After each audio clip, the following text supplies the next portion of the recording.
Le mystère inexpliqué du Pumapunku.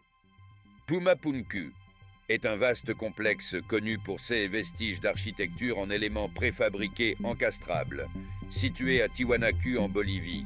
On y trouve des blocs d'andésite et de grès rouge. Plusieurs de ces blocs ont la taille d'un mammouth.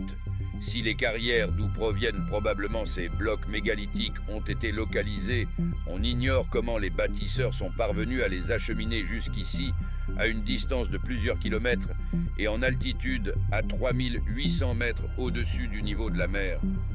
Dans le périmètre de Pumapunku, il y a aussi d'autres blocs plus petits, mais avec des caractéristiques qui les rendent uniques. Ils peuvent être décrits comme des blocs carrés avec un front en forme de H. L'une des caractéristiques qui les rend uniques est sans aucun doute l'extrême précision de leur découpe. Les coins intérieurs et extérieurs des blocs, les arêtes et tous les autres détails sont réalisés avec une précision millimétrique afin qu'ils puissent s'emboîter parfaitement. Selon la quasi-totalité des spécialistes, celui qui a fabriqué ces blocs devait disposer d'une sorte d'instrumentation de très haute précision.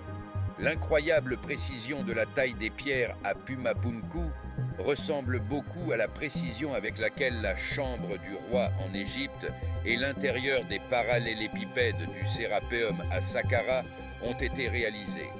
Dans beaucoup de ces blocs, on peut voir le symbole qui se répète également dans les pyramides de Gizeh et qui donne la forme à la grande galerie et à la niche de la chambre de la reine. Il s'agit d'un V inversé et étagé.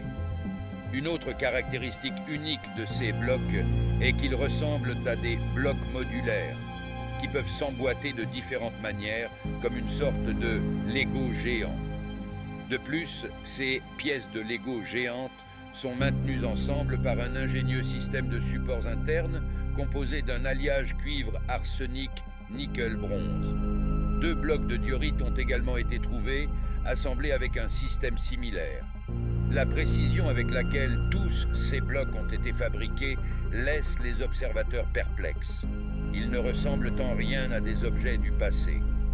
Ces blocs de roche constituaient autrefois une sorte de bâtiment, alors qu'aujourd'hui, ils sont éparpillés sur le sol de manière désordonnée. On dirait qu'une batte de baseball géante a soudainement frappé un bâtiment en Lego, les éparpillant de manière désordonnée sur le sol.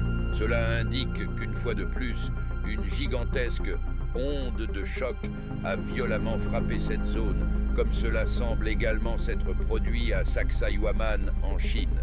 Il semble que cette gigantesque onde de choc d'une violence terrible ait tout renversé sur le sol. Partagez cette vidéo avec vos proches et abonnez-vous à CanNews pour recevoir des actualités tout au long de l'année.